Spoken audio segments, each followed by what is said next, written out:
Okay, oli ku Transporter Media kwa nezanyo ya kaneyo ko sharing live.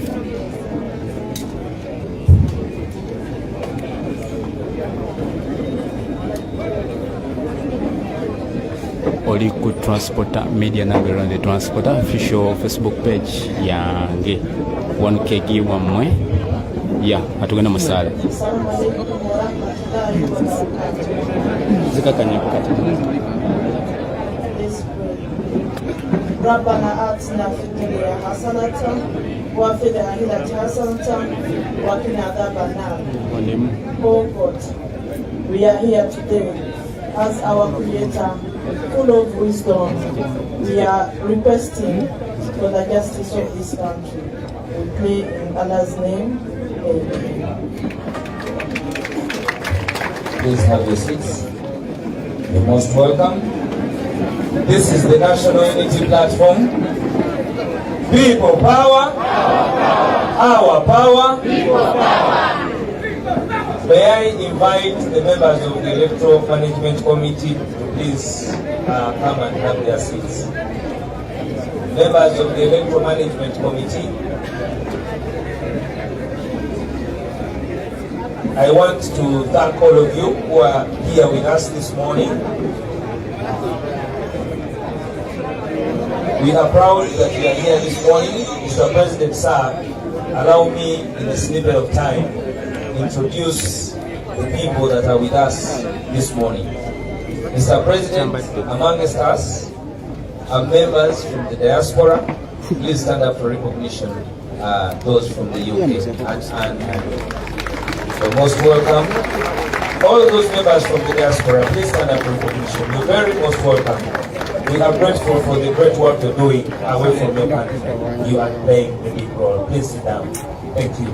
Mr. President, our ministers and eminent leaders, members who have been in leadership positions, others are still yearning to be more in more positions. Please stand up for recognition. Eminent leaders, leaders, stand up for recognition. Hajirati, you're most welcome. Senyonga, you're most welcome, among others. Mr. President, amongst us are members of the National Executive Committee. Members of the National Executive Committee, please stand up for recognition. You are most welcome. You can see that the name is still intact. It is still? You say it louder, it is still? Thank you. Mr. President, our ministers, very senior people, in articulating matters of law.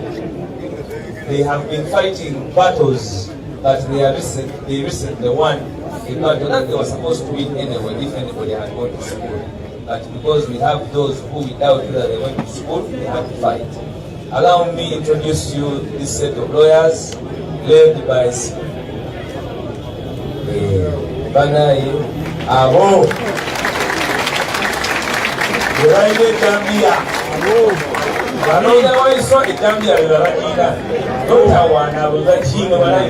Please give them a big hand clap.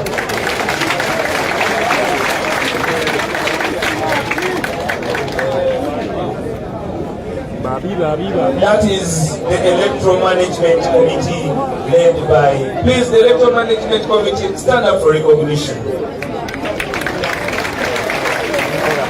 This one is Maiso, Mr. Sebufu, Masa Walukamba, Robert Wanyaga, Rahma Juma, and of course my brother Kayabla.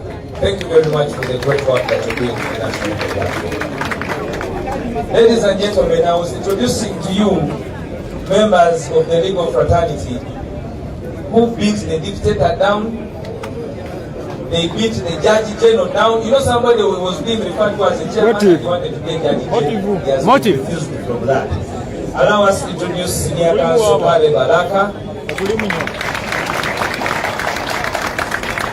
Allow me to introduce Senior Counsel Samuel Muizi Kayayu. Allow me to introduce Senior Counsel Kenneth Paul Kakande. Allow me to introduce Benjamin Katana. No, you did the job. And of course, allow me to introduce to you Musi. I hear it stays in chair.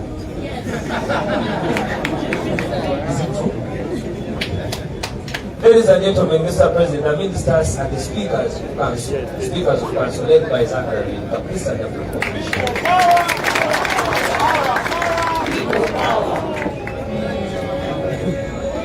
The is called Luyombia, and this is you're most welcome. Ladies and gentlemen, our ministers, our Lord Councillors, stand up for recognition.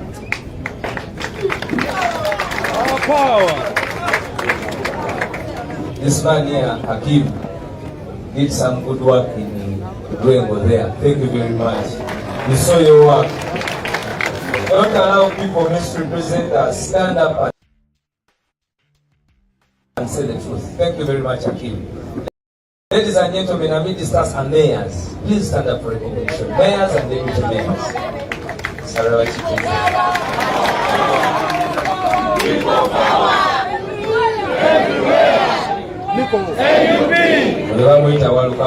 Another mayors. You're most welcome. Ladies and gentlemen, the chairman of districts, stand up for recognition. If you're chairman of a district. When you are a deputy chairman and the chairman is not around, you stand up. Thank you. This is the deputy chairperson of PG. Your name skips my mind, but I know you're Ajax, and my brother from Kampala Center. You're most welcome. Mr. President, our ministers are members of parliament. Members of parliament, please stand up for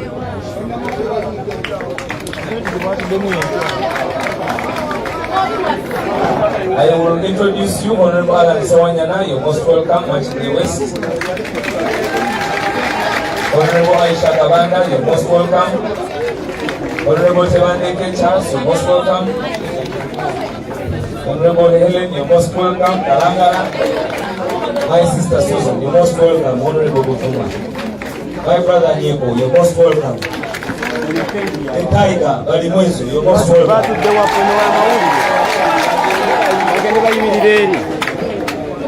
You can have a seat, Mr. Banange ndikiri yangeza kubatereza position enongi mumulange tagataka kumuyomba I know you miss map na ina atero komawo. Next is Kawalia Abaka Rubaga Hassan Chilumi Aloysius Mukasa Rubaga Matov Charles Busio and our one and only Kayemba Solo the man and of course my brother Dr. Batua from Jinja West constituency. You're most welcome. The one need to be louder. Batua from Jinja West constituency. Mr. President, of course, alongside you is the Secretary General, David Lewis Karamoja. You're most welcome. It is Chairman Inazi Mutu Wawatu, Senior Mobilizer. You're most welcome. His name is easy to throw in the jinx. People want his name so much, even when he's a clean man, they will always want to put a dark spot. But Mr. Jans, you're a clean man. What a note, sir.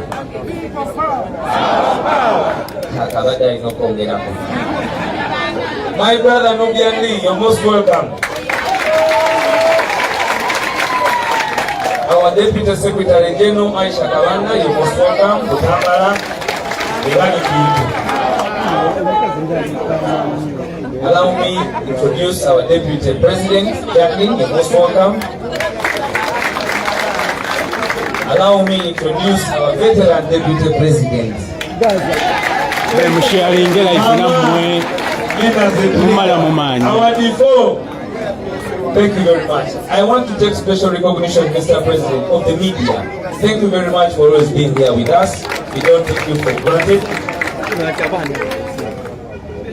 Allow me at this time, allow me to take recognition of all the food soldiers. You're most welcome.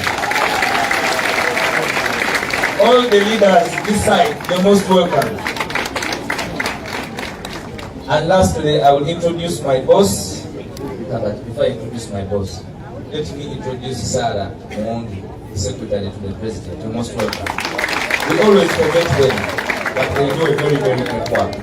Ladies and gentlemen, introducing to you my boss, inline boss, because I'm not here. Honorable Leader of Option, Joel Senyu. Joey has told me that he wants me to be putting on suits like him. So when you see me in suits, it is catastrophe. Give him another hand clap. You're all most welcome. As you may have seen, I have spoken to the rain, and it has not given me much time. So we will be a little bit faster. Ladies and gentlemen, without wasting time, allow me to invite Ojasen Kasayo, most welcome.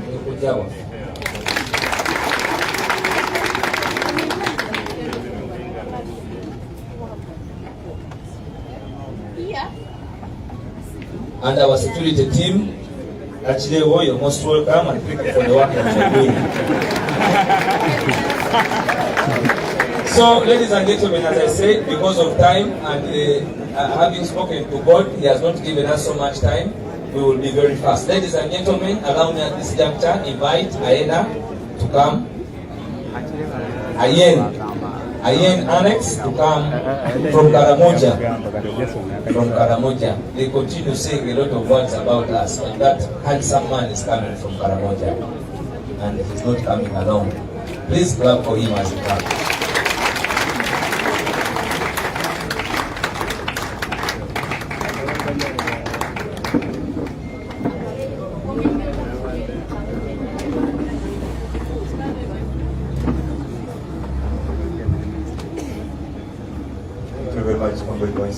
People power, our power, people power. Thank you very much, Mr. President, beloved SG, Vice Presidents, colleagues in your respective capacity. Good morning. My name is Ian Ernest. I coordinate NUP activities in Karamoja. With me here, I've carried delegation of young people from the University of Makerere, and our own comrade Jago de Jibla. You've seen him doing great work in the children. Comrade, today I come here to another sad note about issues of Karamoja. I don't know why every time I appear here it's about bad issues of Karamoja. I'm waiting for good ones to come. First of all, I want to begin with comrades. You remember a few months ago there were serious issues of insecurity in Karamoja. They always begin small. I don't know whether because other people want to benefit from it when it reaches some height, and no one wants to curtail it when it is still very small. Today, comrade, in my district of Abim, there is a lot of insecurity that has resurfaced.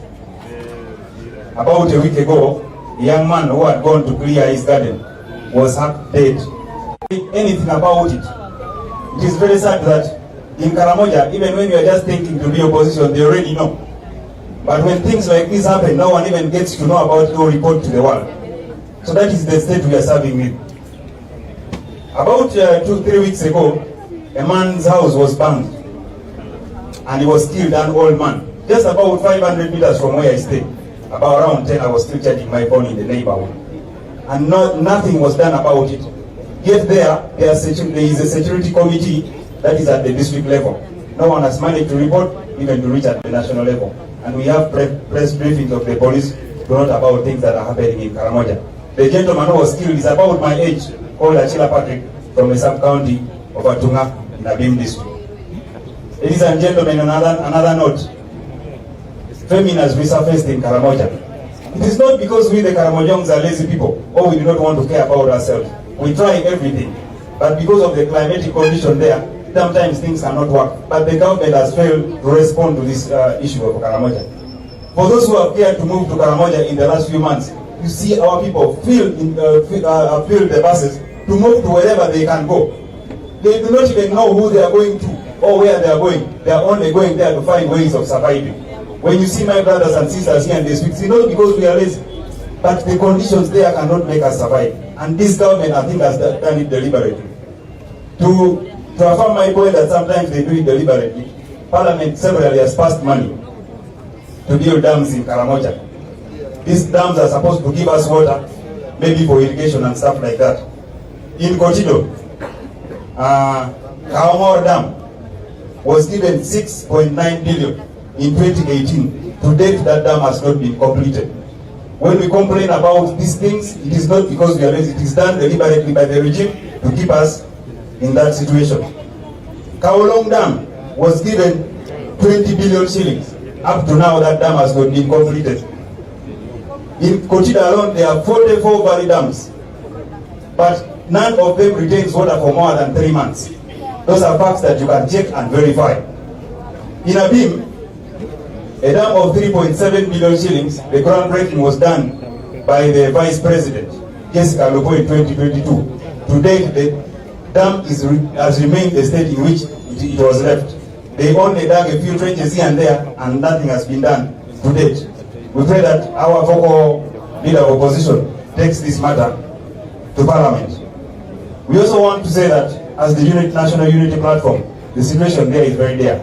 If there is any help that the party can extend like you've done, please kindly support your brothers and sisters in Karamoja. First, I also want to welcome the judgment of the Supreme Court about the trial of civilians in military courts. You've seen how many of our innocent brothers have suffered because of the court martial. Some of them were collected from the streets in the names of being rebels or being people who are perpetrating crimes. Some of them are colleagues that we've been meeting with in town and having a chat. But all of them are rotting there because of a kangaroo court that is being used to defend the military games, the political games of President Museveni. I want to thank our legal team for standing in solidarity with the people of Uganda and making sure that we win that case. My call to you, dear colleagues, especially our members of Parliament, please note these issues and take them very seriously. Karamoja suffers just because there is no a lot of media exposure there. And I request that our leader of opposition please take time and visit these places. You'll be shocked at what is happening in Karamoja behind the scenes. Ladies and gentlemen, thank you very much for listening to us. We appreciate everything that we are doing. We encourage all of you in whichever places that you find yourselves. Let's encourage our people for a protest vote like our slogan now is. Let's register massively so that we overwhelm these guys in 2026. Otherwise, I thank you very much. Karamoja is solid. We are mobilizing very well. Every day we are generating more and more foot soldiers. Very soon you'll see good news from Karamoja, and I'll be there to break it here. Thank you so much.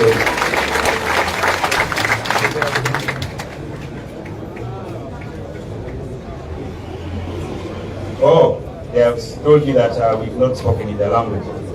I'm a chairman, I'm a apology, Luch. Natie kan Jome Karamoja Kiluch. Beni a chap kilok na wango ijoro, lok mekuch. Itabila chiel no pot ni, neno leko beri na pol. Na machiel mere, atino na chila pati. Beto hiyo, ono chilo ka checking polo mere, era meneno dong makara mene ngolo. Nendo kamenti ba ko bukimoy keniye nendo kai biro position na bara titi ko kuyunya ni ande so bero koma ajo timo koma abire hunje we paji yabu wangu ene ni kamenti na wabero kamenti na kwa yes weshili wabero kamenti na kwa nje na bilo bote okay ndio kuikeke nendo kai jabi obote moja wani ba bijo ipo imogaje lopoti Dogo mchemo bero kanyero jo. Kuni nyoni kamenti. Okelo ni ye jo bino kanyero jo di bawu. Ya lele sabaunti karena ngodi jo di bawu. Dogo mchemo bero kanyero jo tani ketine ko jo endo apara. Musebe ndiwe adani di ko dogo mpidi yemero batamu biyu. Kajine echo kyayogedde kye kituufu oli ku transporter media agambye Museveni wa derekiro nze kyempuliddeko kyokka derekiro Gamini ngobedesa wojo kwera kanyie turo omego na pol jo ke buch ore lego ni karebino na jemi bijo bebeto na ber wane poyo ru ni ndo gamini otio register ni member lo kwir ya buti unge FC1 na president do diega endo wonga FC1 LCD kan la du yes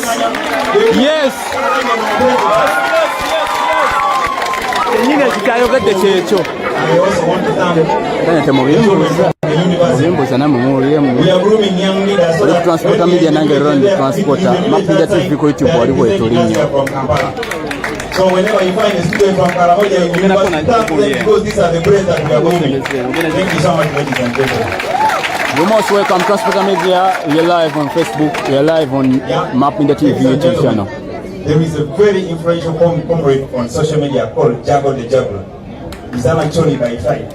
Go and follow his educating those who are pretending to be foolish from northern Uganda. They are not foolish, but they are just pretending. Jago the Juggler is their pumping sense in them. Thank you very much. Thank you. Please clap for these brothers of us. People power. Our power. People power. NUP. Everywhere. And everywhere. NUP. Actually, there is NUP. Northern Uganda is coming for you, Museveni. Akayisizaawo. Ensonga yagiyisizaawo. Ensonga yagiyisizaawo.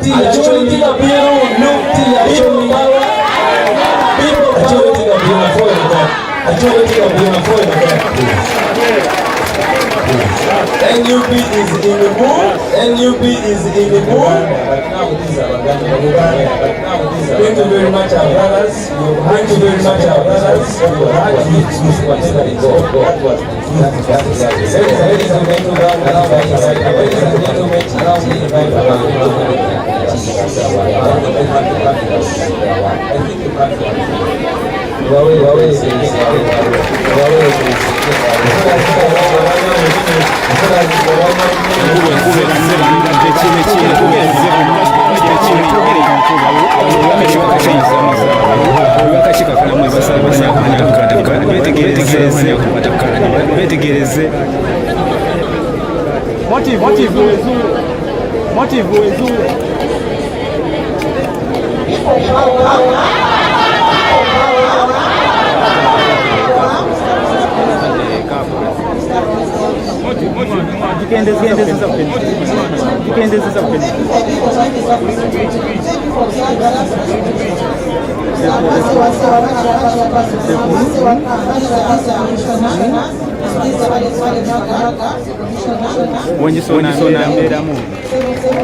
Electoral Management Committee Electoral Management Committee expression to grant for we received expression when the division of January 29 from January 85 to 29 to 2025 to February, which is today. We received 11 applicants.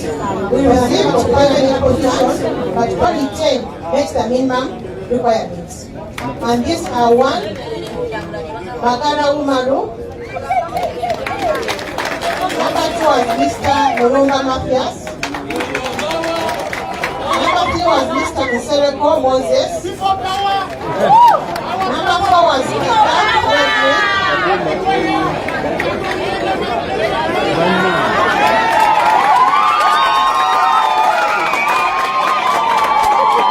Mutenti wale wa president waliwo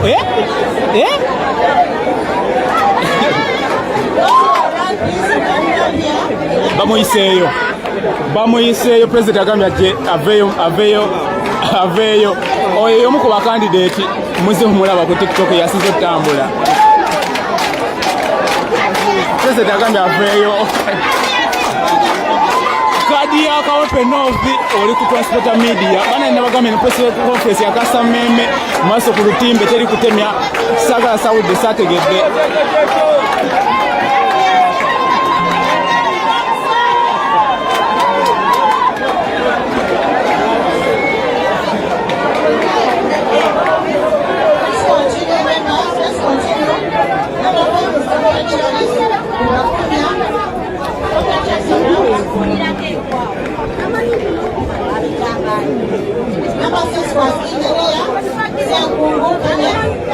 bana abakazi bali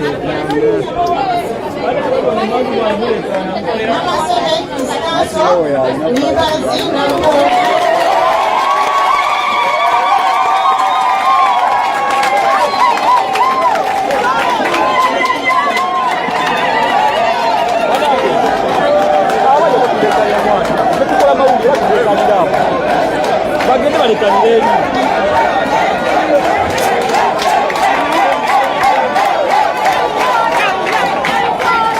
president enseko zimutta kuba abakandidati be bonna alaba buli omu awaga.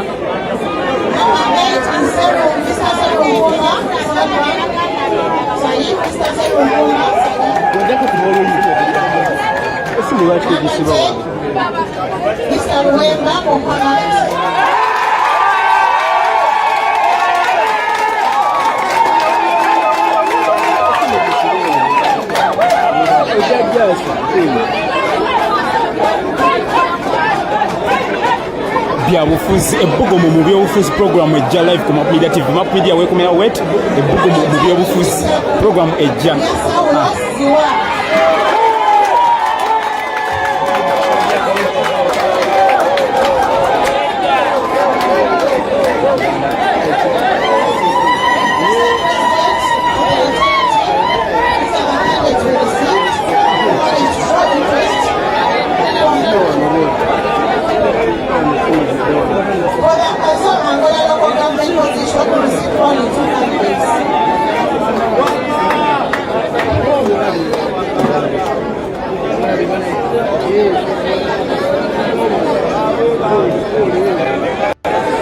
Yes, nyongera okujjukiza nti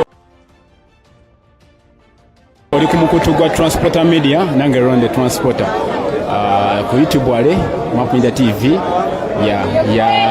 yanzigyeko n'ateekayo.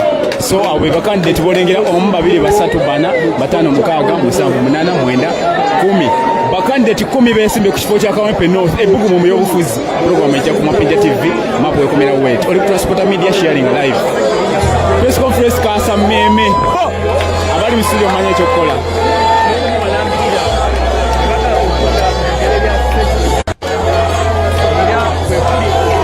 Wawawa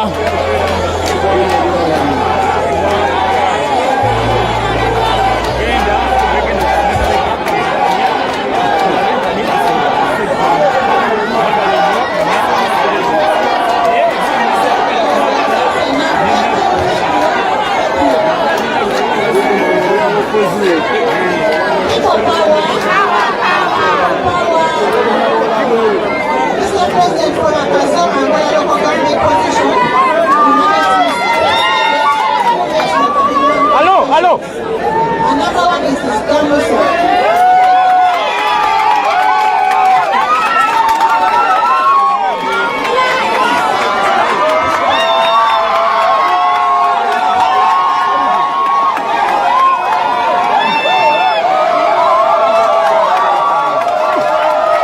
Transporter Media nange Ronde Transporter ebbugumu mu byobufuzi kati abo abazze ababiri beesimbe ku kifo kya Kazangola LC3 nawe waliwo election Kazangola LC3 yaliwo kansala waawe yafiira mu accident kati omukyalo gwolengera ye mukamugenzi yali mukamugenzi oyo mukamugenzi Segirinya ye omukyala gwolabyewo oyo soko n'oyo omwami be beesimbeku ekyo ekifo newankubadde nange baali bampise nesimbeku naye nengamba kakirekera omukazi si mububi naye nakirekera omukazi. Sharing live. Chekebe dala. Sharing bambe live. Kale nsabe kusabi. Transporter Media tuwerabira kwoli. The detailed auditors will be communicated by our Black Secretary General. Thanks for listening to us. Next time you see us here, we shall be telling you our flag bearer for the way delegation. Wano twavudde mu bunkenke tuli mu bukekenke ebyokulonda ebensiga abadde kabeddewo nga basomusula ba index tubadde ku mulimo okuva ng'ennaku z'omwezi 29 Januari okutuukira ddala olunaku lwaleero ennaku z'omwezi nga 4 nga tusunsula kwaba abaagala okwesimbawo mu kifo ky'ekawempe by election. Abantu abaleeta empapula zaabwe era basobola okuyita mu kasenge gyabibega n'amanya agengenda okusoma. Namba emu yali Mr. Magala Umar, owokubiri Mulumba Mathias, owokusatu Sereko Moses, owokuna Kinga Frederick, owokutaano Dr. Charles Lubogoya Lubagumya, owokukaaga owokutaano Dr. Charles Lubagumya, owomukaaga Engineer Sengungu Kenneth, Owomusanvu Council Yimbas Nankooya. Owomulanda Mr. Serunkuma Salim. Owomwenda Mr. Luyimba Muhammad.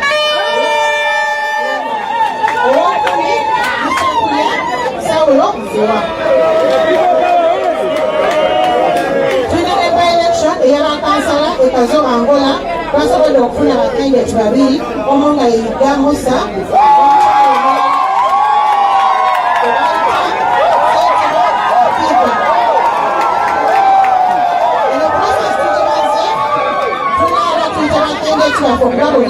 Munasenya okumalobozi agaitawo n'abo bawagizi bali bano bangi nagamye press conference yakasa mmeme oba wakiwulidde oba tebakiwulidde transporter media kwoli mapo nyatera okumwaba nawe tomweraliikirira bibijja kuggwa bibeeramu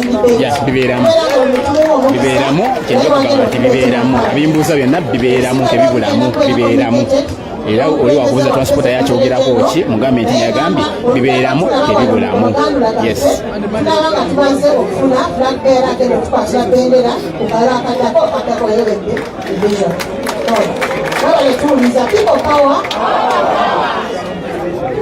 Okay. Tweyanza nnyo tweyanzege abakakiiko akasunsula oba electoral committee yeeyo eya national platform kanya bali smart nekijambi akyerere ekikyolaba tomerawo. Mr. President, I had forgotten to recognize the presence of the Women League. The Women League, you're most welcome. They are saying I forget about them. You are the deputy of the women. You're most welcome. Ntwala omukisa guno okwebaza abafollowinga transporter media.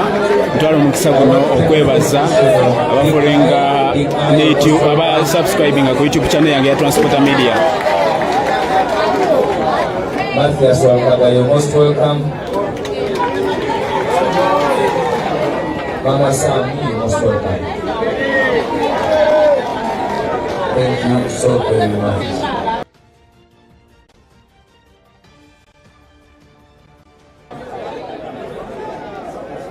Yes, we also have campaign.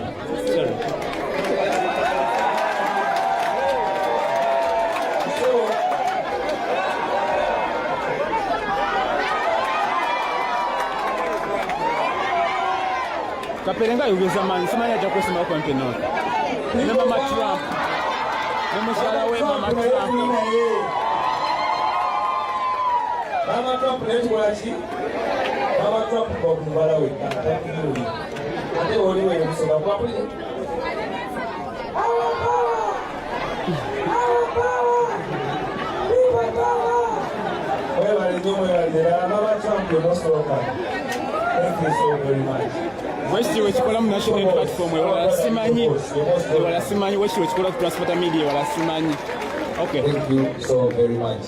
In the interest of time, ladies and gentlemen, allow me now invite our Secretary General of Family Papers in the next and last segment. Yeah. Thank you very much. Karamoja, Comrade Wise, People power, our power, NUP, everywhere. Mr. President, Deputy President, our leader of the parliamentary team, organization, National Treasurer, Deputy Secretary General, our election management committee, members of parliament present, mayors, speakers, all leaders present. I see it's threatening to rain. But I'm also glad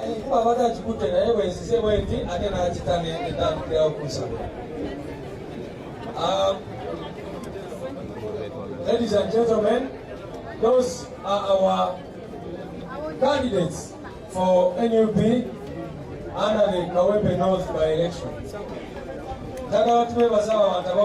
Expressing their interest, we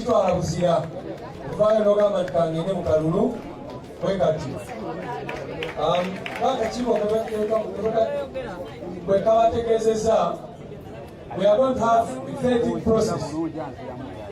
Process here, tetwakozesa oba tetwali tukozesa mu election zino zonna tetugenda okukozesa kitegeeza kyekyo nti kano akakiiko kajja kufeetinga bano abantu bajja kujja mu maaso g'akakiiko bainteractinge nako era process eyo ewa 50% of the marks 50% of the marks ozijjaawo nojja ne wenyonyolako balina ebibuuzo bye bakubuuza struggle okikoledde ki gwe baliza enyukiza eziriwa otambudde otya n'ekibiina n'ebirala bwe bityo byebakubuuza akati 10 marks mu marks za 5 waliwo 10 marks ze bakuwa on account of articulation bwenyonyoddeko otya n'ebirala bwe bityo kakati ezo 10 marks president yagambye baleme obikolereyo mu kakiiko tukole debate ensi yonna yona eri wano erabe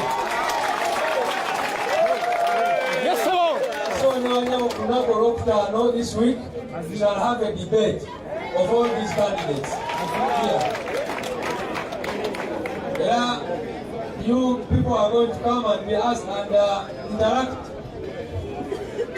Here we are going to give guidelines to the candidates on how to go about it. Labye leero mutuse n'eggaali n'ebirala olwo tetugenda bakkiriza kuleeta eggaali naye tujja kubawa omuwendo ogwenkana gw'abawagizi tuyinza okugamba nti buli omu aleeta abantu 2 oba 3 ezo details bagenda zibawa mukye nabo batuule n'abantu baffe babeerewo ate twasaba namwe ab'amawulire mubeerewo so that the whole world can see and we select. Marks endala 5 tuzifuna tutya kubeera n'olukiiko olw'abakugu nga bwe tutambula bulijjo olugenda ku ground erubuuza abantu b'akawempe ko ani bwe balowooza so that is how the 50% is given out. Tetuyita ground survey. So they will go bajja kutambula wonna bakugu they are experts so mabeesunga temugenda balaba mu baweeyo kyemubawadde temugenda balaba bakugu nnyo bagenda kugenda mu mizikiti bagende mu churches bagende mu butale n'awalala bafune kyetuyita pulse of the people and then from there by Tuesday next week, ladies and gentlemen, we should have our candidate for Kampala for Kampala. We should have a candidate for Kawempe North Division, ladies and gentlemen. But of course, as we talk about Kawempe North, we are having this by-election on account of the death of our Honorable Member of Parliament, Honorable Muhammad Sekirinya. Fight hard, Mr. Update. Lwana Sekirinya, Lwana. Kakati ng'ekibiina tuli in touch ne family, tuli muteekateeka ez'edduwa. Era tuli bulungi nnyo in touch ne family. Bwe genda mu maaso, tusigale in touch ne family, tusabire omwoyo gwa muganda waffe, era tugende mu maaso n'okujjukira legacy ye. Ekirungi mpulidde bakandidate bonna bonna abavuddeyo, n'abo abeesimbye ku tiketi ya nakigwanyizi chairman gwatera n'okuyita kisewo oyo nakigwanyizi kusaba waliwo ekigambo kyakozesa kawenkene ekyo teeri nawe abeesimbye ku tiketi ya kawenkene bulidde bagamba nti nabaagala kutwala legacy ya Honorable Sekirinya mu maaso ekitegeeza kyekyo Honorable Sekirinya yatusaavinga bulungi nnyo. Navudde ku nsonga eyo Supreme Court yasazeewo nti abantu baffe abantu ba bulijjo tebalina kutwalibwa kooti z'amagye. Ebyembi General Museveni akyakalambidde ku nsonga eyo naye olunaku lwaleero tuli wano ne maama Machete simanyi oba atuddewa wali maama Machete tangu maama Machete ne mukyala Kalanzi ne families endala ez'abantu baffe bakyali eyo naye njagadde engeri kye tulina muganda waffe Senior Counsel Kale Baraka ate ng'abadde musaale mu nsonga eno ate abirina ebigambo byayogera ne bano abantu nga bwe bajja please come and say something about this matter which the Supreme Court decided, because right now the demand is to see our people out of detention. Muze mulaba bano bamaama nababyana nababonaabona nabagenda kooti y'amagye abamu baafa abamu families abazeeyi b'abantu bafa bali makomera baafa tebalabye baana baabwe nga bavudde makomera.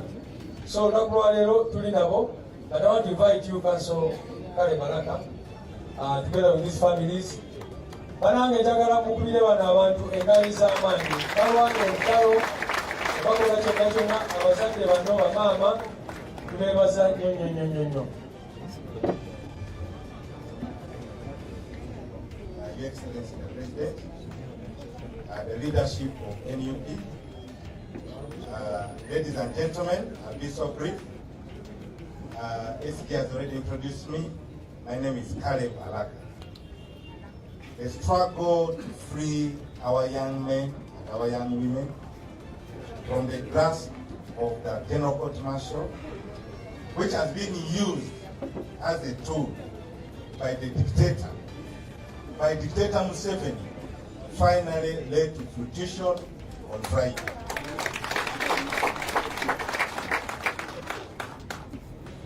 Just like Justice Catherine Bamgemerere articulated, the court martial was not invented by Museveni. It was a foreign thing with its roots from the Roman Empire. It has been used by emperors. It has never been used in democracies to try innocent civilians. This monster called the court martial should have remained there to eat their own. But to target innocent people, just look at these victims. I think in our lifetime, this is the best decision we have ever made. Forthwith, actually, the court martial was disbanded. Your Excellency, I think the road is now clear for 2026. For the Luganda version, my two colleagues are going to translate it. I know very good Luganda, but when I am so emotional, I become like my sister, Lina. So let me first of all have Mr. Kakande, then he wraps it up. People power, our power, ebigambigenda kuba bibiri byokka. Bwe tuba nga tugenda kuba dictator Museveni ku muwangu, tugenda mukubira mu makooti, tugenda mukubira mu kibuga, tugenda mukubira mu kyalo, mu kibira, na buli opportunity tuna okuba dictator. Njagala kubakakasa dictator Museveni obudde bwe buweddeyo, ne bw'omutunuulira ng'omuntu amaanyi agasobola okudduka n'abavubuka bano takyali. Naye njagala kumaliriza n'ensonga eyo. Kooti yasazeewo nti kooti martial eringa etabangawo nfu na byonna byebadde ekola bifu. Dictator Museveni statement yakoze yesterday ali mu kumenya constitution. Wa constitution egamba Supreme Court yesimbayo yamaze okusalawo kati President Museveni takyalina kyayogera.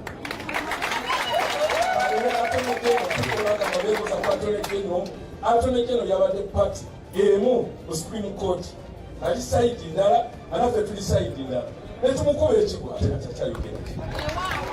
N'olwekyo njagala okubakakasa abaana baffe buli lunaku lwe bamalayo kati mu kooti mukomera bamenya amateeka era ogwo nagwo musango tujja kuwabira gavumenti yetu. Baliyo mu kukyamu bakooti eyabatwalayo teriiwo mu mateeka. Mubeere bagumu.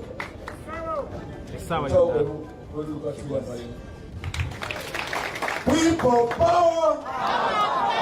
People power! NUP! Everywhere!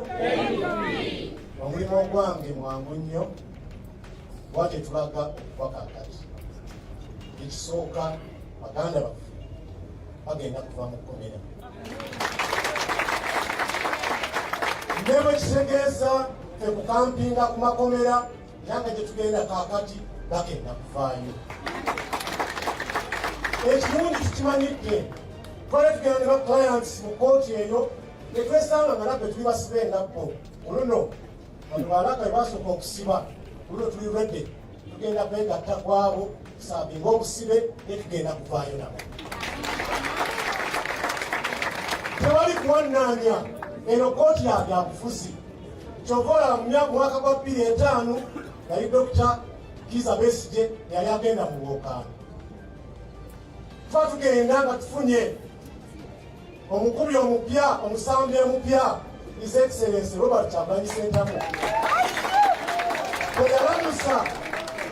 Oyalamusa naye ne bamuyingiza ki bwakuba lyali lyanda lyokya lyalwoka ne bakola ki.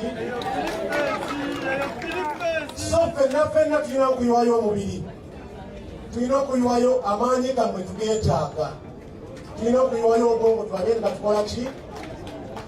Naye tugenda kukoma ku ekyo ekizibu kibaddewa ndi bannabyabufuzi palamenti. Etteeka erifaanana bwe liti lyayita litya mu palamenti. Kyekiwa kigenda kubasaba palamenti eri mu buwambe naffe tutuwambe. Ate abalina okuwamba palamenti be bamanyi obuzibu obubaddewo nga bannamateeka nga ffe. Ngenda kubasala balonda noona tabibaddeemu, ngenda musaba ajje tulumbe nga ffe abakugu mu nsonga zino. Mwebale nnyo, mwebalire ddala. People power, our power, NUP everywhere. Mwebale nnyo, mwebale nnyo. Karamoja sikabawulire amanya gaabwe n'abantu baabwe. Oli ku transporter media n'agaronde transporter. Abanya agange nze Aisha Kabanda. Mama wanasimise ekitole k'amanyiddwa nga matu.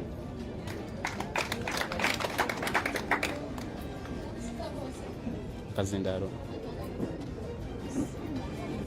Wala wakola nshoro. Sitako basebo ne banyabo. Abanya agange nze Nacha Anet, sister wa Katolika. Sitako basebo ne banyabo. Abanya agange nze Jasmine Nakabungo. Mama wa Kara Chintu. Sitako basebo. Abanya agange nze Nakasimo.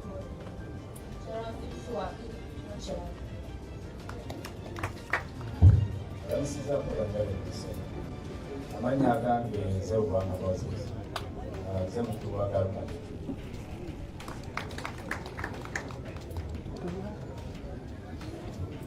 Kale ne bamugera ne mwetulira maama.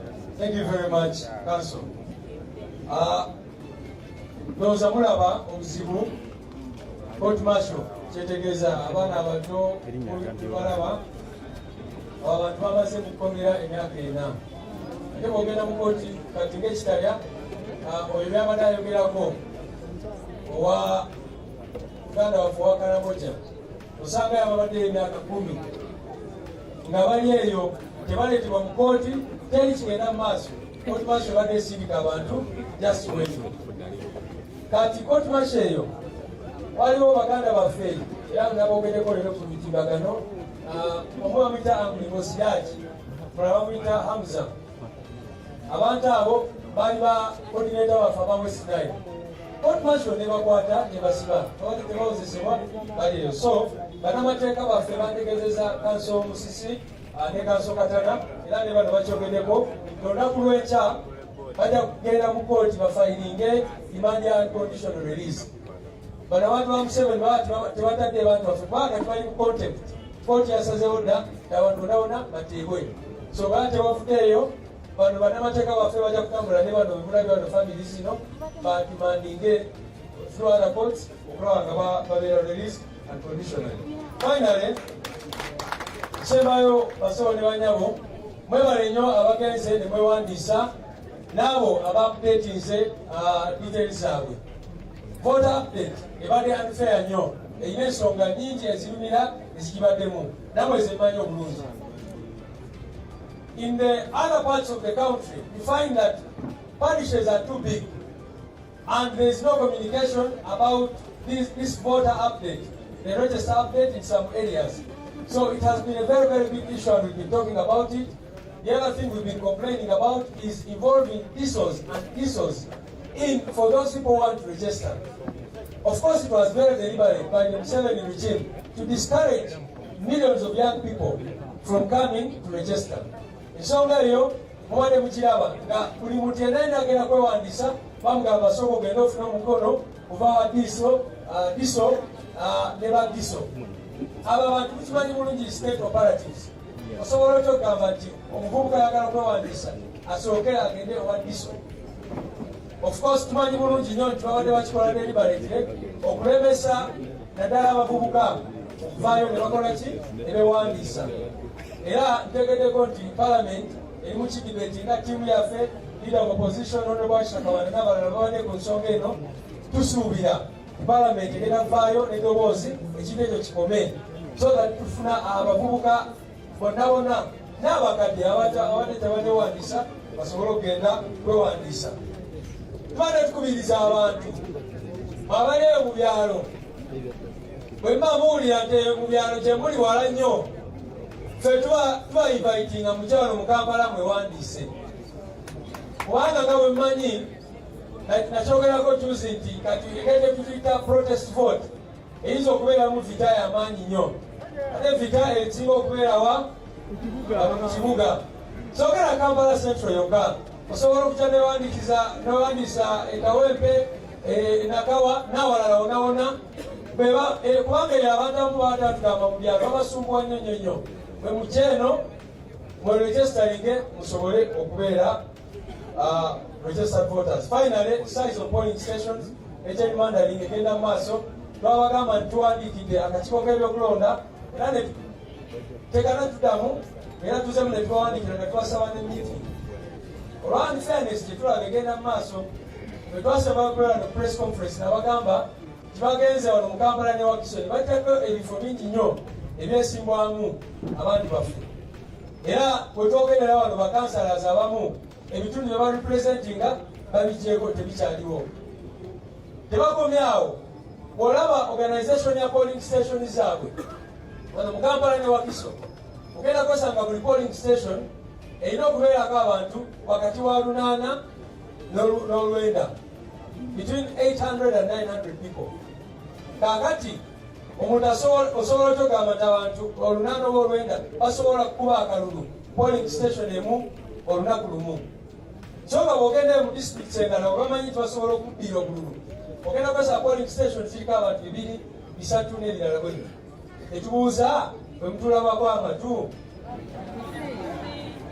kakati eyo ensonga gye tuliko twagala batunyonyole lwaki wano nga bwe bazze bakola gerrymandering n'ebirala nosanga mu Uganda wewasinga abantu abangi naye nga ababaka ba parliament nebasinga obutono mu bitundu ebirala bamanyi basobola okubba bakwata district emu ne bagiwa constituencies nga 5 basobole okubeera n'ababaka bangi parliament ye lwaki sikomaawo basibo ne banyamu ebiga wa parliamentary team yaffe ajje era abyogere atuyitire deputy president atuyitire president.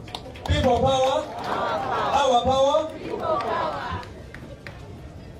Esijabuziza otulaba kama tuvira musi alumanyi. Thank you, Mr. Secretary General. Ladies and gentlemen, just 2 quick issues from me. You know, when you have a 39-year-old regime that is important, you want to make you hate everything around you. You want to make you hate going to court. Live transporter media sharing. They will want you to detest going to the polls to vote. They will want you to literally give up on life. That's what they want to do. But we are saying no. We are not going to give up on life. We are not going to give up on our country. We shall use every space, however small it is, to fight for our country. And that's why we end up in court many times. And I want to salute everybody that's been involved in this battle regarding the court march for a very long time. This has been a nearly 20-year-old battle. Nearly 20 years. And it would have been easy for people to give up. But you keep fighting, you keep using every space available. But you see, even after the Supreme Court says, we have now given you victory, and we were all pleasantly surprised by says now this court martial is illegal in its operations against civilians and so on, you again have got to keep fighting. Because General Museveni is saying now, these courts have ruled wrongly. But they're all subject to the law, are we not? And so you keep fighting at every stage. Even when you have attained some kind of victory, you keep fighting. And that's why together with the lawyers, we are continuing to fight. You see that our colleagues are free, because even after the Supreme Court ruling, there are still some barriers. They're saying, no, what the Supreme Court ruled is not correct, and that kind of thing. So we are going to push to see to it that we attain that victory. And so that's a matter that we are on. Firstly, for our colleagues who are still in jail, but even for the future, because they have used this court, the court martials, for a very long time to derail us, to persecute our people. We want it to become detestable for them to take anybody to that court. And that's a fight we must keep at. And so let's use every space available. Whether we go to court, we go there and fight, knowing that there are challenges. Whether they go into the polls, we go there and fight. We are now trying to make sure we get the flag bearer for our don't. Why? Because we want another fighter, like Honorable Segirinya. So they should not make us hate going to the polls. No, we shall go there and use that as an opportunity to fight. And so we are also encouraging you, please go and update the voters register. Do not become detached as a people. Let's go and update. Be sure that your name is on the register. In my area, I discovered that there are some people, one chairman of a village, his name had now been transferred to another constituency. This is a village chairman who voted and organized people and within his area. But now, on the voters register, it was changed to another place altogether. That's why it's important for us to go and check and be sure that your details are there in correctly. And for those that have not registered to become voters yet, please go and do so. There are these challenges and we must keep fighting back. The DSOs, HISO, and all of these ISO something who are asking for money from people. Let's fight back, push for your rights. No one should be demanding for money from you to get a recommendation. Besides, you are even saying this ISO, HISO, FISO, whatever, they are not meant to be part of this process. So let's all keep fighting back. The battle to free our country, ladies and gentlemen, is not for Jaburani Senator Robert, our president, and a few leaders or whatever the case might be, all of us. Because we are all affected in one way or another. Children are now going to school, back to school this week. And there are challenges already. We are always making noise about these things in Parliament and elsewhere. Schools are now charging double what they were charging previously. And parents were struggling to make some little living. Now they have to struggle to look for their fees, to look for all these requirements. Schools are asking for pavers, barbed wire, I don't know, electric poles, cement. These children are coming to school to study. But you're asking for all of these ridiculous requirements as if you want to study hardware. And whenever we put it to government, they say, you see, we liberalize the economy. So why are you government then? Even when you liberalize the economy, you don't let things run south. And so we are still pushing them in Parliament and elsewhere, so that proper governance prevails. And of course they have failed to do it. That's why we want to vote them out. All of us must be involved.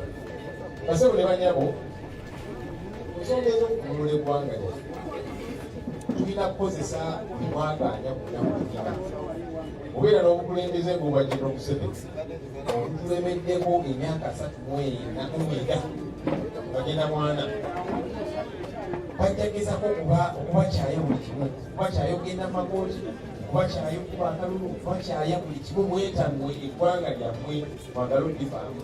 Kale tetugamba tujja kulemerako kupaka nga tunuludde eggwanga lyaffe tutula tugenda mu kooti era nga twebaza bannaffe ababadde ku nsonga kati ng'eya kooti maaso. Twala emyaka nga 20 nga kooti maaso ekozesebwa okutulugunya bannansi. Ye ne tulemerako kuba tulina bannaffe bangi abali ebakugira kooti maaso ezaabatwalayo. Kirungi Supreme Court yavuddeyo egamba nti kino kikyamu eno kooti maaso terina buyinza bwonna ku bantu bakugira. Ye newankubadde Supreme Court yavuddeyo neyogera bwetyo, era tukyalwana kubanga mawulidde General Museveni n'aga nti Supreme Court byasazeewo bikyamu. Kakati nga ne ku level naye tulina kulwana. Kulaba nti paka nga bannaffe baviiriddeyo ddala, kubanga abamu balowooza nti kakati kooti ensukkulu bweyavuddeyo n'ebyogera kyawedde tekinaggwa. Totula tukwatagana ne balooya baffe paka nga bannaffe bavudde komera. paka nga n'abalala baagala okutwetekako ebisangusangu ababuli kitabu kati balumba buli omu NUP ne bateekayo abaffe kulu waffe Dr. Kiza Besigye naye bamutwalayo Betugale n'abalala Abanyoro Lukiza n'abalala tulina kulwana paka nga twetagudde olaba tetulina kubowa okubagenda mu kooti nga tugendayo nga tukikozesa ng'ekyo tulwanyisa baagala tulemesa n'obulufi tugamba nedda tujja kukozesa eyo platform nayo tulwane kyovudde olaba kaka tuli kunoonya ani anaddira mu bigere bya honorable Sekirinya alwane nga Sekirinya bwe yalwana kikulu bija biri mukanga esente tibadde tugende tweregisitaringe ebere enkalala ezo okakase nti erinnya lyo mweriri kubanga tibulibwe kateze mu kitundu kyange eyo waliwo kyeyamaanyi omu ekitundu kyakulemberanga kyeyamaanyi bwe yalondera kati erinnya lye baalikanyuze mu constituency ndala kati ali mu kukitereeza ekyo kikulu n'ogenda n'okebera n'obeera shuwa nti erinnya lyo mweriri kubanga ojja kulinda ali ku lunaku lw'okulonda otukewo wali bagambe nti olowooza olondera wano e Kampala erinnya lyo twalikajuga oli mukono ojja kulondera mukono so kikulu nnyo tugenda tukebera enkalala ezo abantu aweza emyaka 18 mugende bwebitesabinge eyo naye tugikozese nga platform okuwaana baleme gitutamya kyebaagala baagala okugitutamya kati tulina ate kubatamya gezaako okututamya buli platform tulina okukozesa ate nga ffenna bitukwatako bannange okulwana eggwanga lyaffe okutereera tetulina kirekera mukulembeze waffe takulanyisa entambula batina ffenna oba oli mukulembeze oba tuli mukulembeze naawe bikwatako kati wigenda abaana baddayo ku ssomero n'abazadde bali mu buzibu bw'ekitalo amasomero n'aga private school fees tebazidabuliza emirundi ebiri ate nga abazadde tebalina kasente ate nga mukwogera ne ku school fees abaana babasaba ebintu ebitategeerekeka simanya muleete sementi muleete papers muleete sengenge muleete ebintu by'amasannyalaze abaana bajja ku ssomero okusoma bino ebintu byaki alolabanga amasomero nago gaagala ate kukola mu bazadde abaana bo batandike obuhaddiwe obaki bwetwogera ku bintu bino mu palamenti gavumenti egamba nti ati kakati ikonomi twagiliberalizinga twagita abantu batandikawo bizinesi ez'obwannannyini n'amasomero ag'obwannannyini kakati bwoba tusobola kulungamya nti newankubadde essomero lya bwannannyini abantu baleme kugibwa oba okyali gavumenti obudola tulina kulwana okwejja mu mbeera eno.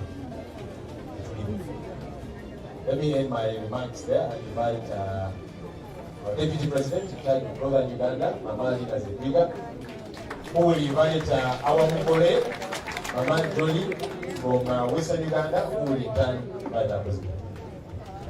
Thank you so much. Oritia! Oritia! Oritia! Oritia! Our before, Orima Ayo, Your Excellency, the de facto and de jure President of the Republic of Uganda, the legal team that ably, willingly, and very effectively enshrined and made us to enjoy, at least in our lifetime, that ruling. Thank you so much. Our report. Before I speak as the President, Deputy President in charge of Northern Uganda, I would like to have my Deputy Secretary in charge of mobilization, Honorable Aseka Jogo.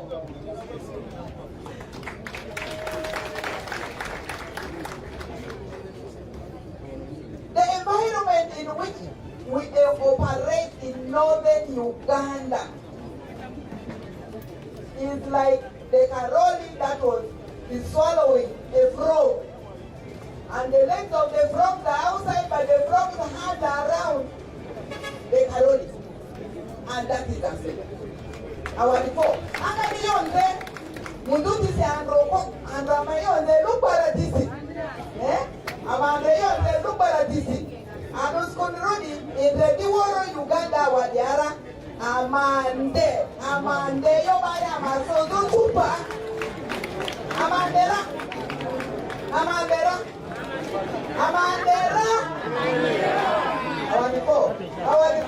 Our report. And the Amati Uganda amani. Uganda amani. Bada amati Uganda osisi alosi. Bada amati osisi alosi. Constitution fe amano wala ra. Amano wodeni. Le asuki amadi eko fi awadiki. Le asuki bongo. Amani soso ane opo esuso. Akikiso. Uganda ra. Uganda otokobobo. Uganda baworo. Ni ato ba antaroni. Ememuki, Fora, Ariga, Westline, Waro, Amemuki, Aso, Kipa, Noop, National Unity Platform Party. Yes. Parliament, Amemuki, Waro, Aso, Kipa, National Unity Platform Party. Our father, I'm the pastor. Mr. Pastor, Amuki register. But Maru was register. Amuki and Reke Amaru Datia. I spoke the about constitution even Amatini. Yo, Pamanigan. I'm saying, honorable in the past one. Dika Ana Mania Meru, the Bunias ago. In the Meda Maminette, in the Mighty. Amake think if you want to le ama feminine and go ama mazo ame mukeru abakibini barata nini tego leta abakibini nate our I'm very president pass up in maro ini rini wanda irigana atini toroni biengoni kirikoseko iriba muteni atini tokoni beko one actually, Wayabwangwa, Yorumalengo, may have all those from a choice of region. Stand up, Ohakong Malu, Karamoja, Lao, the message is one. We must all, Lao team, where are you? West Nile, Watigwe. Yes. In fact, bin your.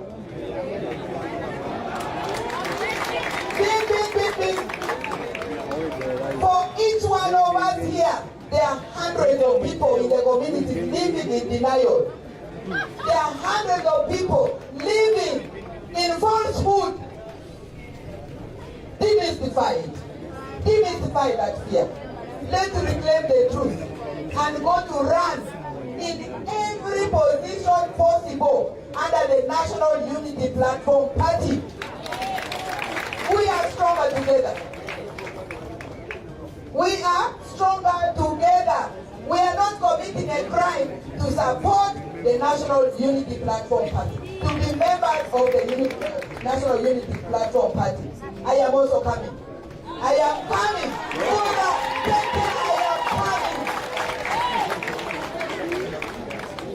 Let us run in every possible place. And when we are together, you know what the Lord can. You know what the Lord can deliver. Our default.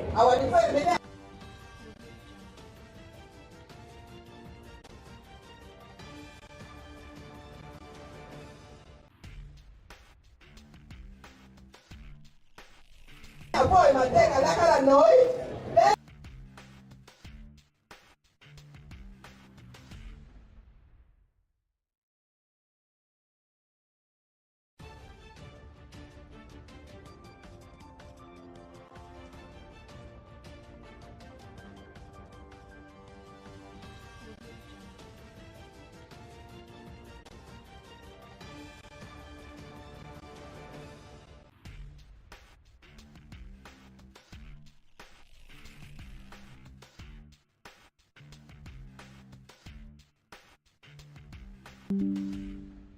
Let me take this opportunity